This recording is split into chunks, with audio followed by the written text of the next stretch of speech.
Hello, Bill. Good morning, Matt. Welcome to the DMZ, everybody. As you can see, Matt, I am not in my normal location. I am at an undisclosed location. It is, as you can see behind me, it's very, very rustic. Very bare bones. Beautiful. Really roughing it out here. But this is my working non-vacation where I just take my apparatus and I plop it somewhere else, and my kids get to run around, and I still do the same amount of work. Yeah, no, I think this is the Protestant work ethic, Bill. This is why we are the number one show on Blogging Heads. This kind of commitment. But I have tried to stay on top of the news despite my beachside location, and I will do my best to give you the same quality DMZ performance that you've come to expect. And because I know you're a little out of the loop, I'm going to try to ratchet down a little bit. And I've intentionally not followed things so that we'll be on par. Okay. There should be with half my brain tied behind my back just to make it fair for the left. I mean, there should be a political show for the mediocre listener, for the listener that doesn't really know what's going on. I think there are a few shows like that, but I won't name it. So I know you're working on a piece for the Beast, not up yet, right? So we're going to preview here. A piece for the Beast. About the Trump campaign strategy and how he's going to try to insulate or deflect attacks on him. Tell us more about this.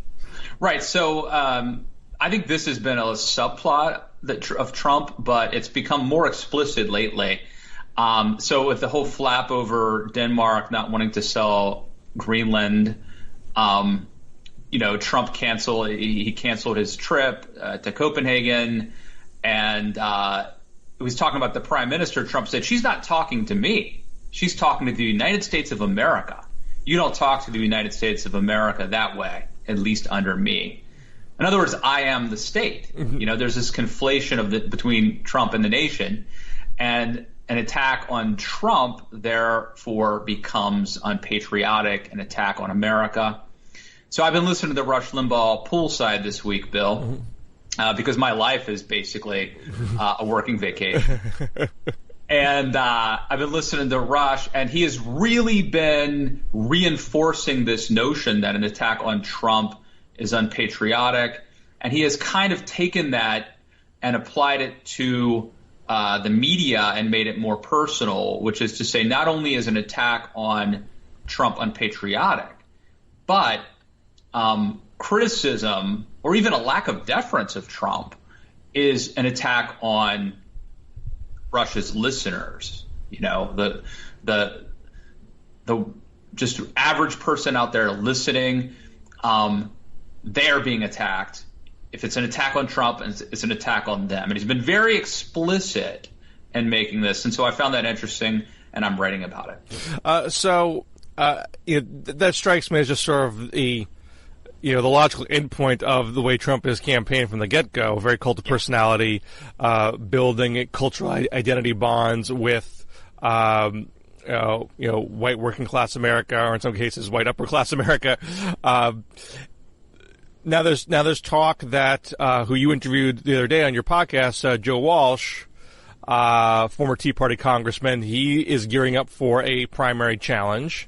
There's talk that former Congressman Mark Sanford is doing the same, and these are two folks who are different than the current primary challenger, Bill Weld, who hasn't gotten a lot of traction. Joe Walsh was a very bombastic, arguably a proto-Trump congressman, who on your show has expressed regret for the tone that he has used in the past, though has not copped to changing any positions. And Mark Sanford was never bombastic, but was always very evangelical right, very fiscal right, and still talks about debt and deficit as being primary things. And Walsh on your show, who agrees with Sanford on those points, also, but felt like that's not the way to go at Trump. That's not emotional enough. That's not powerful enough. You got to go at him. You have to make the moral case against Trump. So you potentially have, and I think the New York Times article even floated that Jeff Flake was thinking about it again, which, not that I think he is the most potent challenger of that group, but if you have now, a Republican primary of 5 candidates, including the incumbent, does that in any way undermine the attempt to say criticism of me is criticism of you and criticism of the country? If you have this many Republicans doing it, are they all tools of the deep state? Are they all Democratic plants? This is a wide ideological range of people going up against me. I'm not, and I wouldn't argue this means he would lose the primary. No. But does it make it easier to criticize him? Is it easier for Democrats to criticize him without running into that problem because you got Republicans doing it in a very provocative and pronounced way? No, look, I think this is different than a normal type of primary where you would say, look, I want to go head to head. Let's not dilute our vote. So, for example, one of the problems that Democrats have, like Elizabeth Warren has the problem of Bernie Sanders, right? Getting in her lane, being in her way, potentially taking votes away from her. That's not the same dynamic that we're having here. And in the case of taking on Trump, I actually say the more the merrier. And that's because it's actually not about beating Trump, because I don't think anyone thinks it's possible to beat Trump for the nomination. And I don't even know how possible it is to do it even in New Hampshire, a state that has shown itself to be contrarian. Independents can vote. Independents can vote. And not only that, you could show up as a Democrat on Election Day, and there's a process whereby you could become an independent. Mm-hmm. And I don't think that's going to become a trend because, for one thing, it's a little bit onerous, and the other reason is that the Democrats have a pretty exciting primary taking place on their side. So I don't think this is going to be a big problem for Trump. But theoretically, if you're going to pick a place to have this stand, to have this insurgent campaign, New Hampshire's the place to do it. You could camp out there. You can drive around the whole state. Geographically, you can hit it. And then the voters there are sort of contrarian. So maybe you could catch on. I don't even know how. Well, I don't know if you should give short shrift to Iowa here, but you're seeing Democrats. Trump didn't win Iowa in the first place. Cruz won Iowa. Now, Trump did win. Iowa was Trump's biggest flip from Obama. I think it was the biggest shift from Obama to Trump of any of the states. So I shouldn't ignore that piece of it. But the trade war seems to be hitting Iowa soybean farmers pretty hard. And I happen to think this is a potential sleeper issue on the Democratic side, because Bernie and Warren have been pretty committed trade populists. I mean, they wouldn't use the word protectionist, but I think that's a fair characterization of what they're proposing. Biden, there's wrinkles in his rhetoric as well. He just said in the last debate he wouldn't rejoin TPP as is. But there's definitely more of an internationalist free trade sheen to his rhetoric. He often says, if we don't write the global rules, China will write it for us. He talks more about being engaged in a good faith way, whereas Warren has said in her new plan, we need to raise the labor environmental standards above what America currently has. And if we can't get global agreements based on that we should even withdraw from existing agreements. So it's a much different emphasis between the two. So you could have a Biden, I don't know if he's going to lean into it. But Warren, when she was at the Wingding a few weeks ago, didn't give that whole spiel. She said you can't win a trade war by tweet. She is aware that the message in Iowa has to be a little different than elsewhere. And could a Biden or somebody else force that contrast and say, look, Warren or Bernie, they're not going to do right by Iowa's farmers. Their trade plans are not going to open up markets to your crops, and I will. And could a Sanford or a Walsh go into a Republican caucus and make a similar case that, Trump has really hurt your livelihoods. He's hit you where it hurts. He's not stood up for you, and I will. And I think that's one potential benefit of having multiple candidates, too. You could have somebody who takes him on in Iowa and someone who takes him on in New Hampshire, because it's not about beating him, really. It's about, laying down a marker. And so that's what an insurgency is, right? It's this asymmetric warfare. You are outnumbered, outgunned. What's the Hamilton line? We're outgunned, outmanned, outnumbered, outplanned. That's where they are. So you do what you have to do, and you live off the land. And now it's starting to sound like a Bruce Springsteen song. But anyway, I think it's a benefit. The more the merrier. And so if you get 2 or 3 challengers to Trump, I don't think that's a bad thing. I think that's a good thing.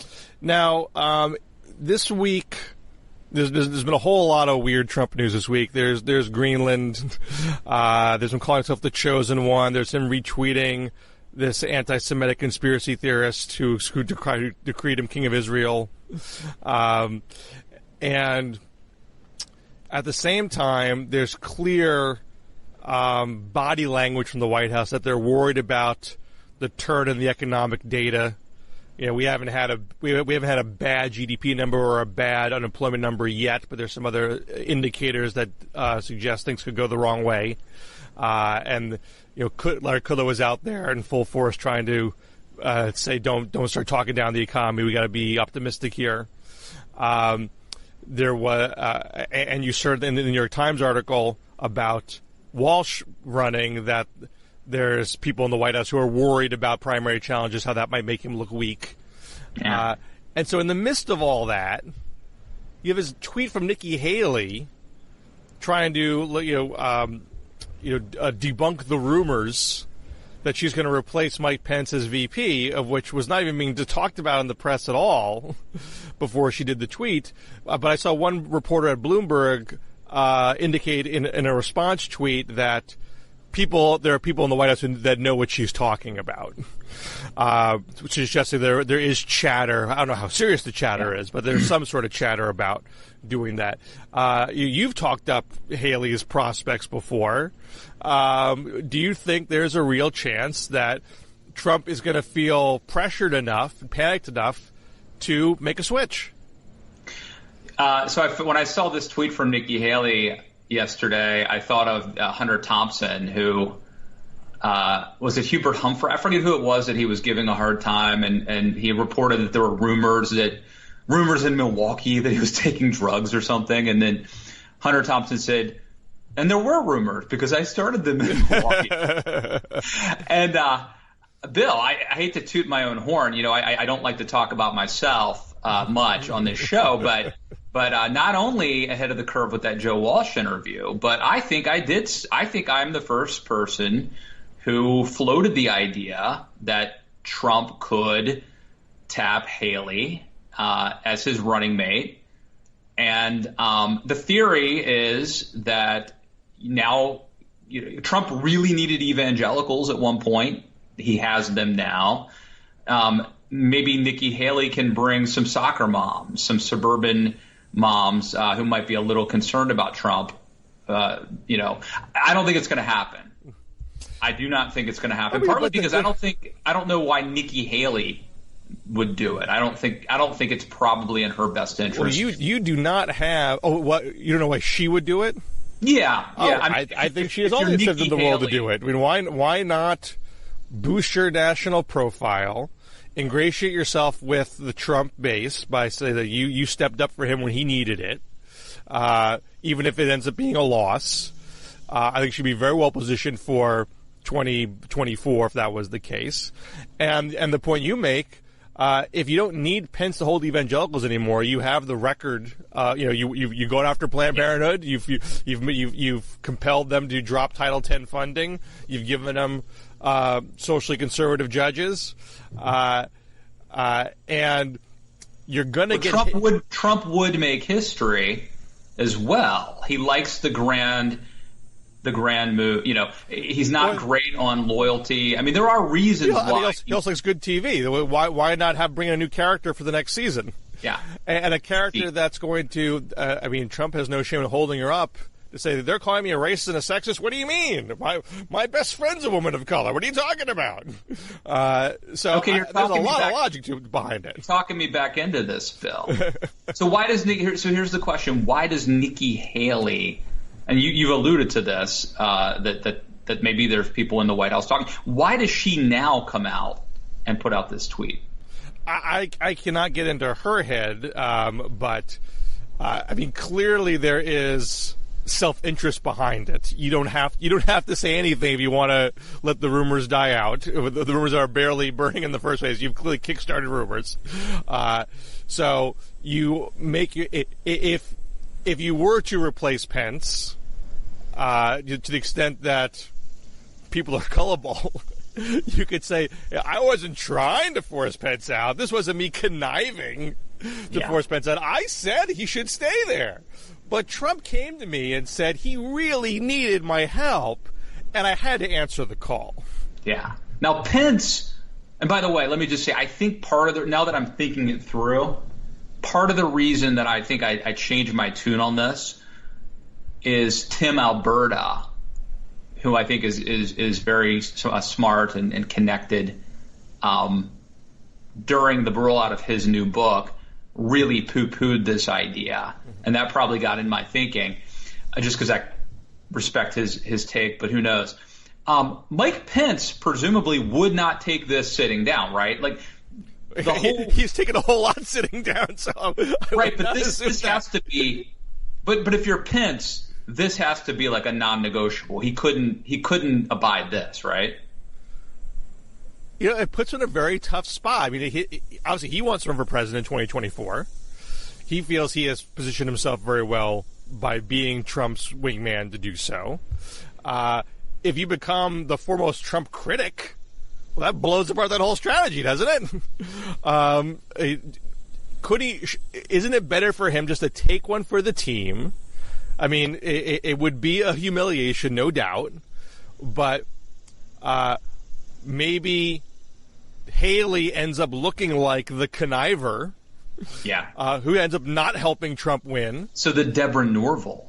Right. She becomes the Deborah Norville. And he can say, look, when I was in the ticket we won, and when she was on the ticket we lost, you should, I'm still a Trump man. I think Trump did great things. If you want to get back to that, vote for me 2024.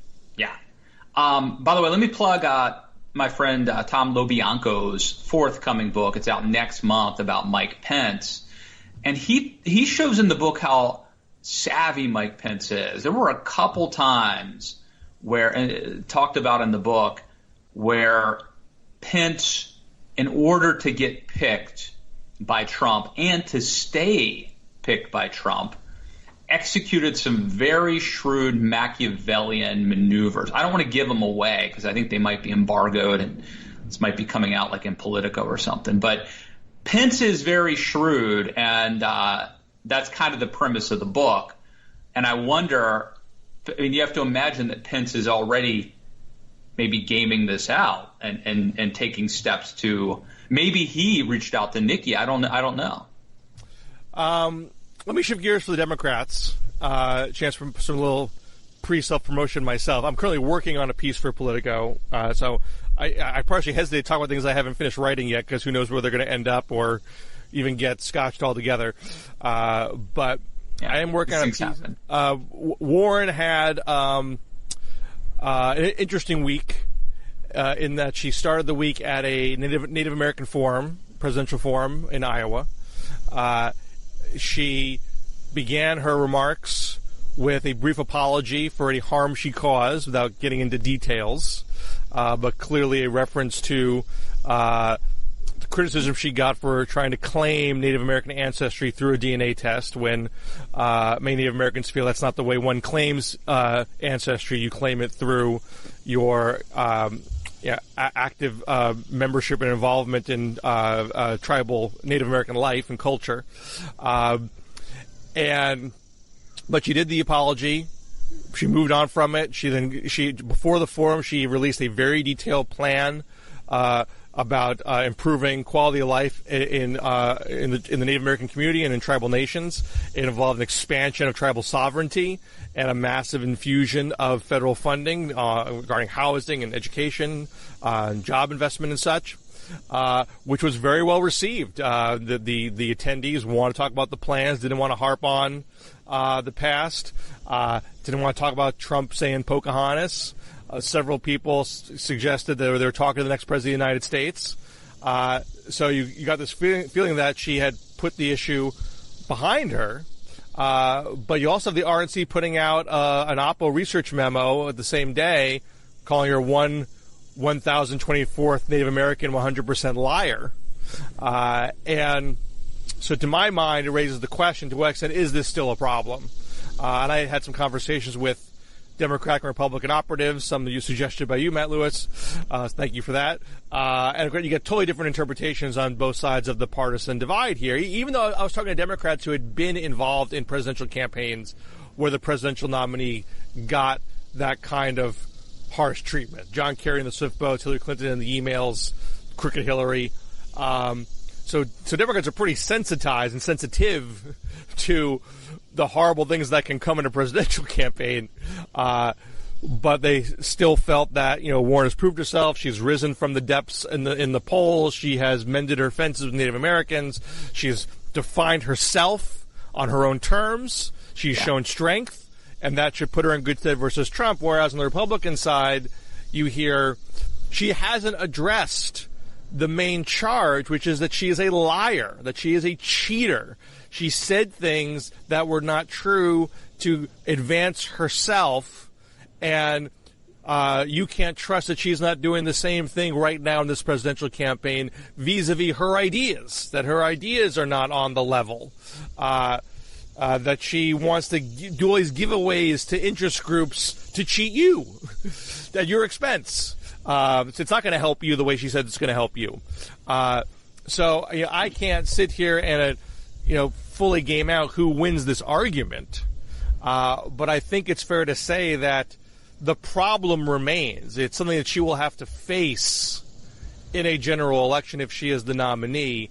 And depending on how Trump, if all Trump does is say Pocahontas, Pocahontas, Pocahontas, that might play out. That might not carry that much resonance because, as one of them said to me, the average voter doesn't even know what that means. The average voter is not paying attention to the level of detail that the activists are.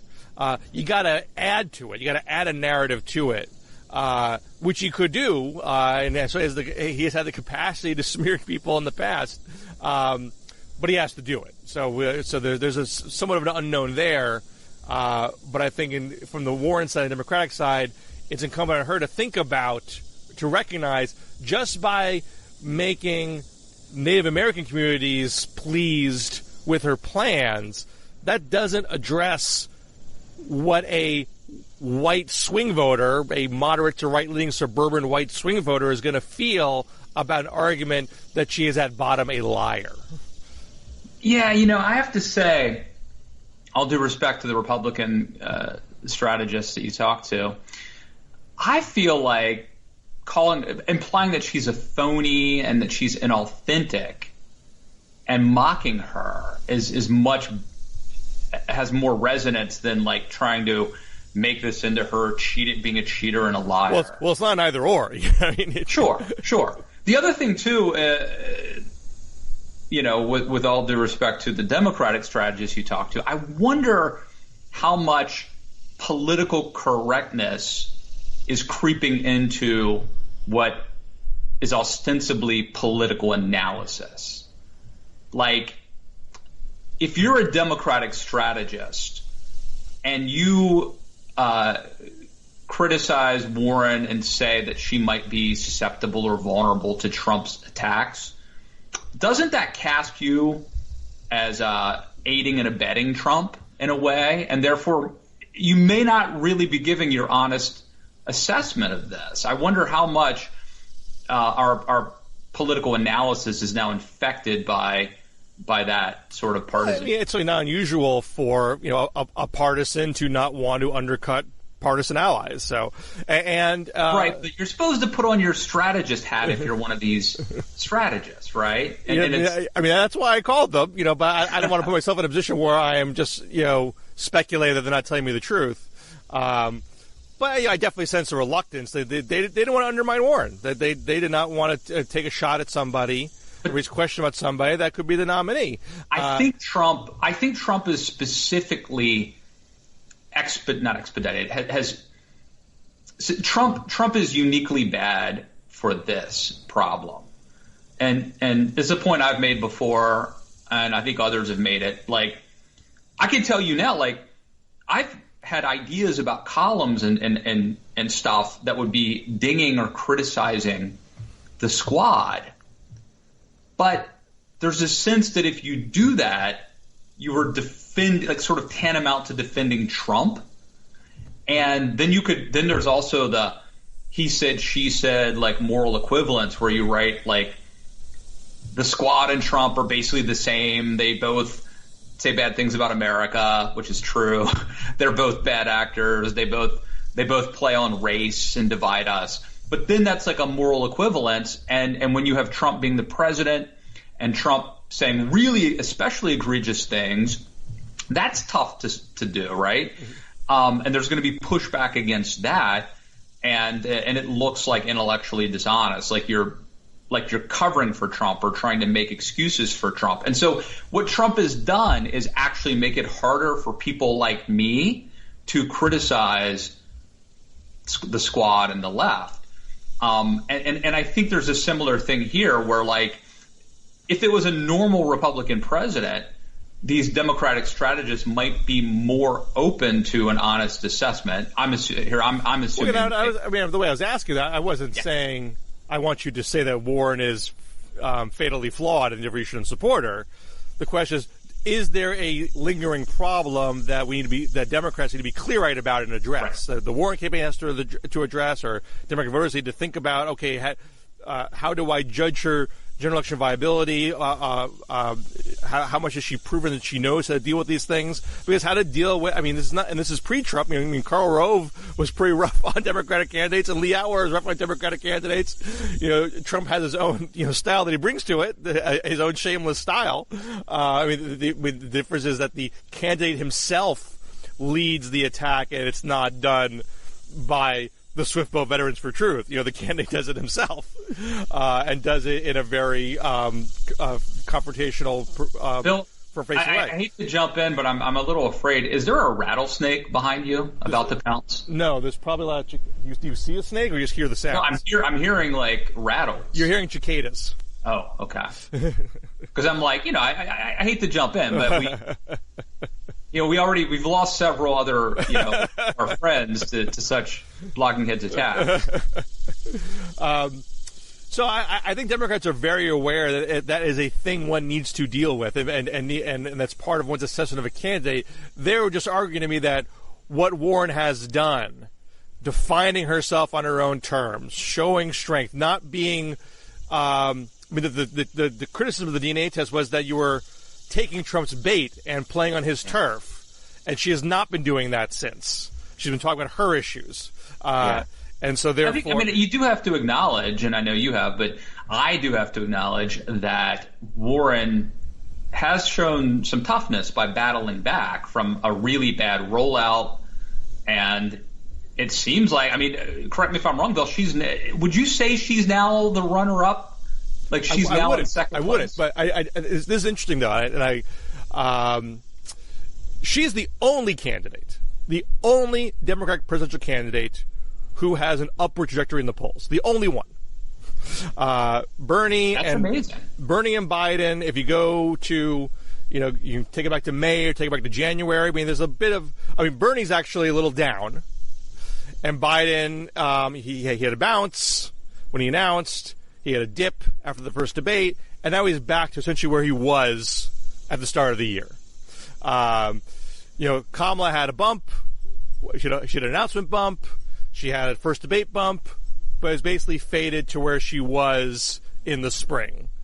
Buttigieg had an early rise, early spring, slow fade afterwards. Beto, slow fade. Almost everybody else stuck, 0 to 2% the whole way through. Warren essentially starts the year below 5 and is now in clear double digits. The only upward move of the whole race. What's the deal with Kamala Harris? Why has she? Don't move off of Warren just yet. Okay. Because what I also think is interesting is there was a Economist / YouGov, Economist magazine, in partnership with YouGov polling, has a weekly tracking poll, and last week Warren was 1 point behind Biden when they incorporated non-registered voters who say they will vote in the Democratic primary. When they broke it down to just registered voters, it was a 3-point differential. Either way you slice it, very close. And there was a sense that, and look, she's second place in the most recent Iowa poll. There's a couple other polls where she's around 20%. So there's been, I think, a insider's perception. She's had upward movement the whole way through. She got out of both debates unscathed. She didn't have a bad debate. So it's inevitable at some point she will, be the clear number 2 or even overtake Biden in some poll. And you can even extrapolate out and say, well, it will eventually be a 2-person race. I don't know if anyone's quite been that definitive about it, but that's sort of an inference there. Since that poll last week, there have been 4 other national polls, including Economist YouGov, where 3 of them, her deficit behind Biden is in double digits, and the Economist YouGov, she slipped backwards, not by a ton, but back into 3rd place behind Bernie. So there still seems to be, I wouldn't say like a hard sin that you can never overcome, but resistance. There's still a large chunk of the Democratic Party that just isn't ready to jump on that bandwagon. As good as her crowds are, and as on message as she has been, and as good a campaign as she has run, there's still something in her way, it seems. And part of that is, I think, an electability matter, which I think the Native American stuff plays heavily into. But also the ambition of her plans is a factor as well. That people are concerned that she can't win on so many ambitious plans. There's so many targets for opportunity there. And at the same time, she can't consolidate the left because Bernie's still hanging around and he is more socialist than she is and is more committed to single payer by some argument than she is.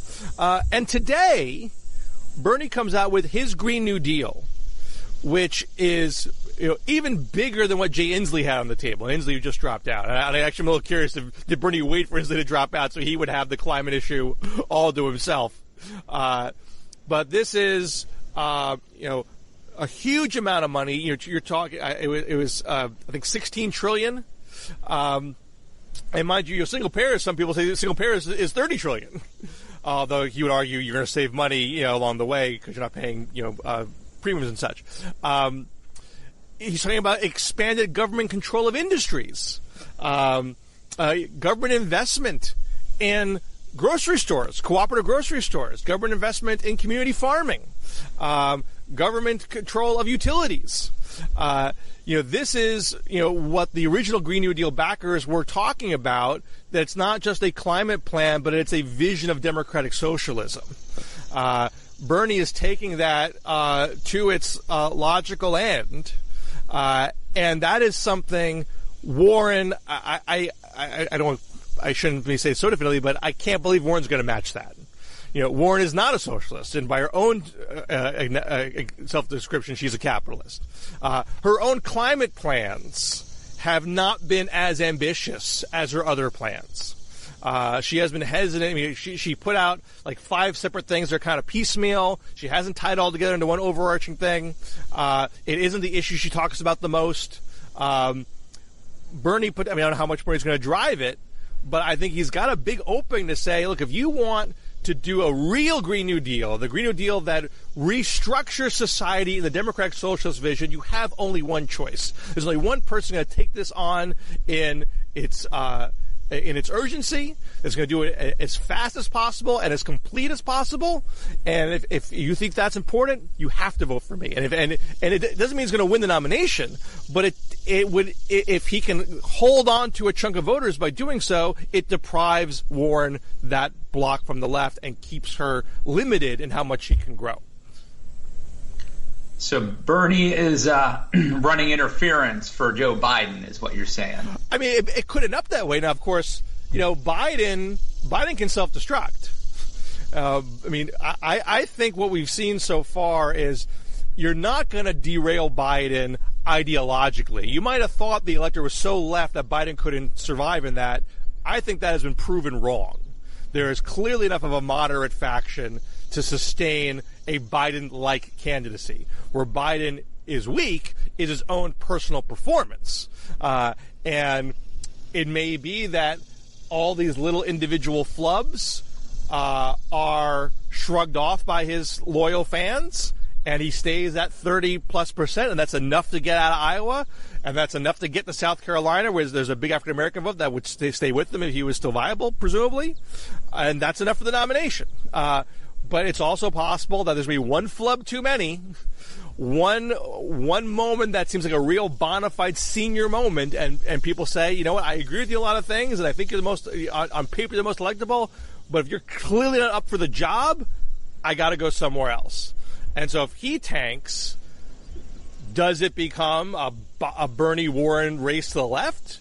Or is there this huge moderate space that opens up that Kamala wants to jump into, or Booker wants to jump into, or Klobuchar wants to jump into? Not the more overt moderates like Bennett and Bullock, but I don't know if they even make it to the next debate. There's a considerable unknown out there in terms of. I would be more confident in making projections because I feel like I got a good read on the electorate, but I don't have a good read on how much gas is in Biden's tank because I think it's a total wild card. Yeah. Well, let's end with Trump. I've noticed a couple of this is like a theme of Trump's presidency, but you've got stuff happening with Planned Parenthood, like sort of things that conservatives would like that liberals would never like, but conservatives would like, with things like Planned Parenthood or immigration, sort of policy areas where Trump is pretty much quietly doing things like with judges and all that.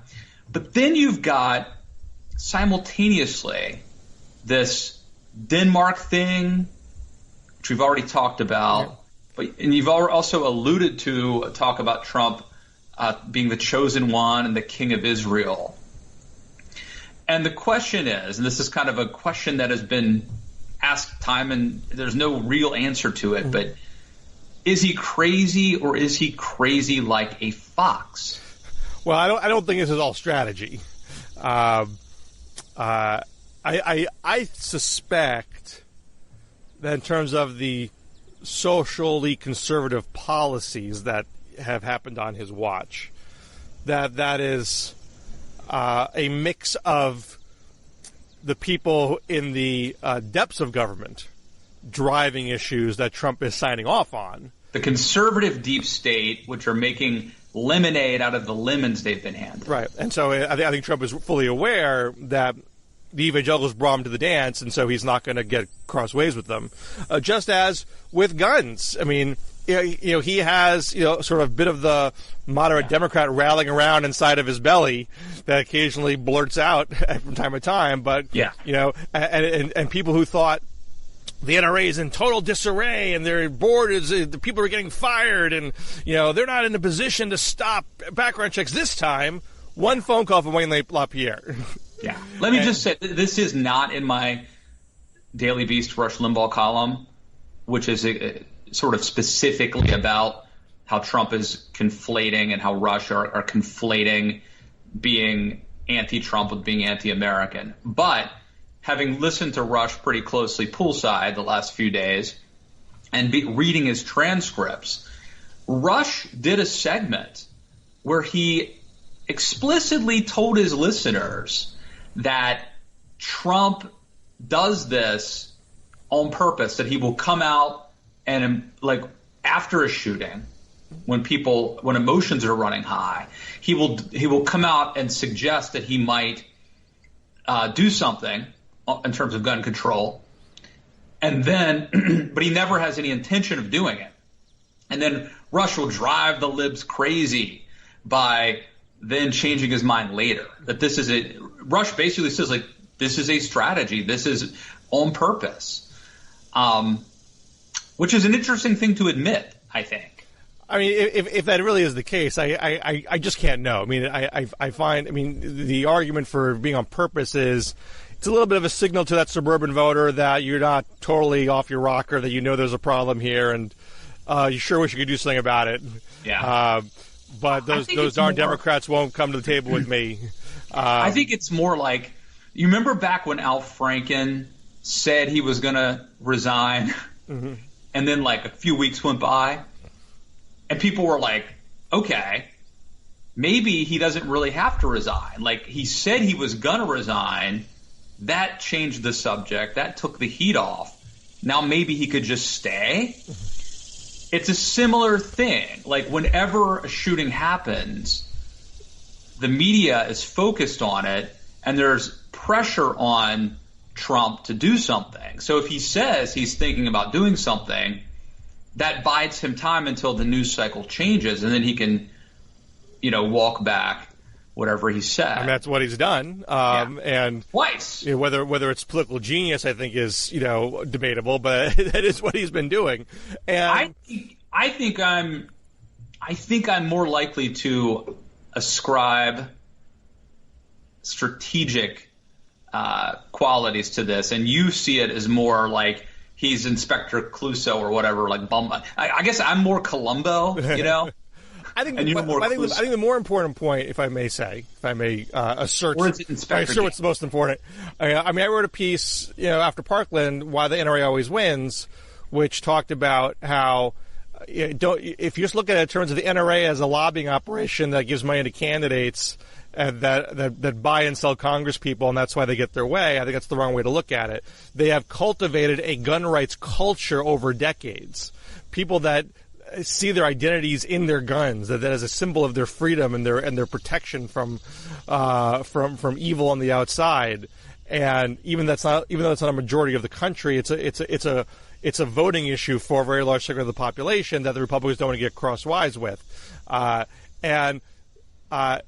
If the NRA is not at full capacity, but the culture is still there, that's what matters. Yeah. Bill, don't you think, I'm sure the NRA has helped advance this narrative, but this is something that is an innate or inherently American thing, and it goes back to Westerns and cowboys in the West and pulling yourself up by your bootstraps. This culture is not just the product of the NRA. But certainly that's what the notion that you as a farmer who uses a assault rifle to corral your cattle. I've heard this. That it's an easier weapon to shoot in the air and move your pigs and your cows around, or that you need this to ward off burglars or ward off terrorists. This is your personal protection.